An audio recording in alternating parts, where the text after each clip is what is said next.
नमस्कार।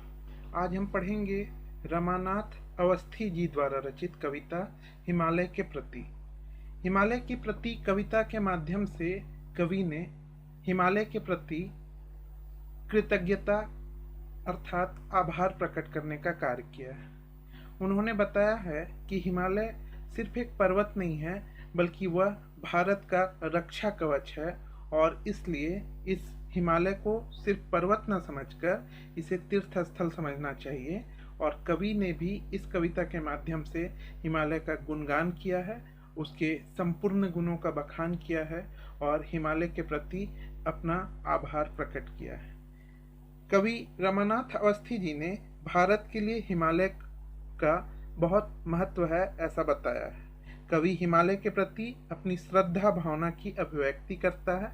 वे हिमालय के प्रति उनमें जितनी भी श्रद्धा है उसे व्यक्त करते हैं, उसे बताने का कार्य इस कविता के माध्यम से वह करते हैं। वह हिमालय की महानता का गुणगान करते हुए हिमालय को बार बार नमन करते हैं, उसे प्रणाम करते हैं और वह कहते हैं कि हिमालय भारत का शीश है।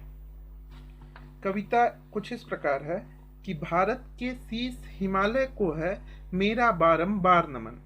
कवि कह रहे हैं कि भारत के शीश हिमालय को है मेरा बारंबार नमन, अर्थात हिमालय जो कि भारत का शीश है, भारत का जो सर है हिमालय पर्वत, उसे कवि बार बार प्रणाम करते हैं, बार बार नमन करते हैं। सबसे पहले जिसके माथे पर सूरज तिलक लगाता है, सबसे पहले जिसके माथे पर सूरज तिलक लगाता है। कवि कहते हैं कि सूरज की रोशनी सबसे पहले ऊंचाई वाले स्थान पर पड़ती है। तो हिमालय पर्वत इतना ऊंचा है कि सबसे पहले सूर्य की किरणें हिमालय पर्वत पर पहुंचती है और उसके मस्तक को छूती है, तो वह तिलक लगाने का काम सूर्य की रोशनी करती है। अर्थात सूर्य सबसे पहले हिमालय के पर्वत पर यानी कि हिमालय पर टीका लगाने का कार्य करता है। जिसके यश को सागर अपनी अनगिन लहरों से गाता है।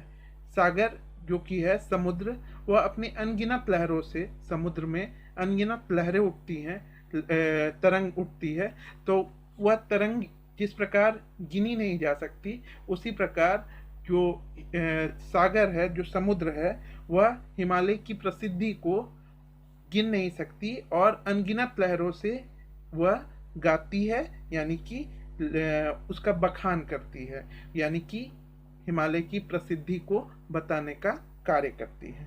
जिसकी ऊंचाई पर मैं ही क्या गर्वित भारत माता है।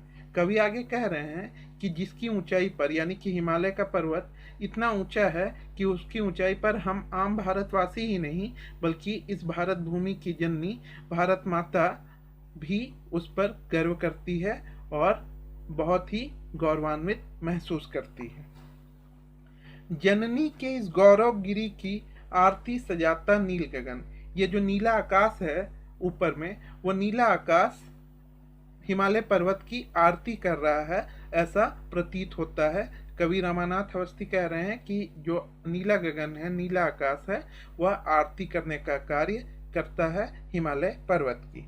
जिसके चरणों पर धरती और बाहों में गंग जमुन जल है।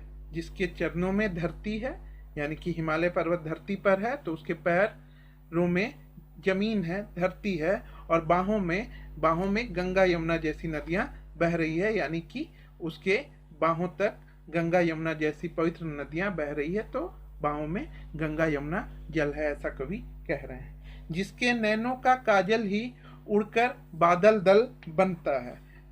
जिसका नैनों का काजल यानी कि हिमालय पर्वत जो है, जिसका नयन है, यहाँ तक गंगा यमुना जैसी नदियां बह रही है, तो उसमें थोड़ा सा काला कालापन जो पर्वत में आ जाता है, तो उसको काजल की संज्ञा देते हुए कवि रमानाथ अवस्थी कह रहे हैं कि वही काजल, वही जो काला काला जो है, जो पानी के कारण बन जाता है, तो वही काजल का रूप बताते हुए कवि कह रहे हैं कि वह उड़कर बादल दल बन जाता है, अर्थात बादलों का समूह बन जाता है।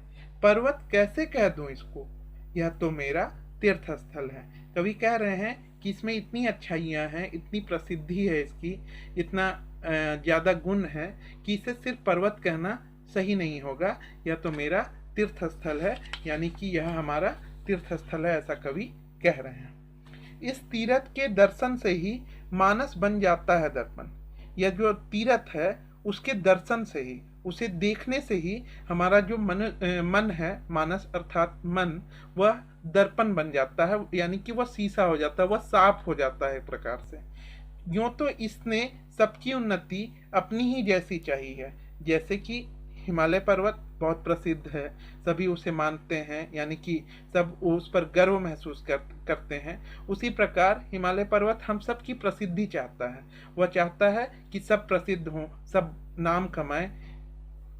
उसी प्रकार सबके संग सच्चाई और सुंदरता की नीति निभाई है। तो हिमालय पर्वत चाहता है कि सब सच्चाई से साथ साथ एक साथ रहें, और सुंदरता, ये जो प्रकृति जितनी सुंदर है उसी प्रकार मनुष्य का मन भी सुंदर बना रहे, ऐसा हिमालय पर्वत चाहता है। पर कभी किसी से झुका नहीं, इसका इतिहास गवाही है।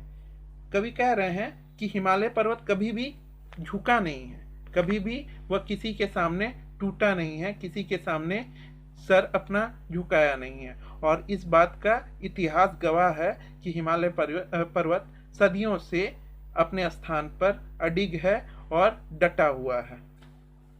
ऐसे गर्वोन्नत पहरी पर न्यौछावर मेरा तन मन धन।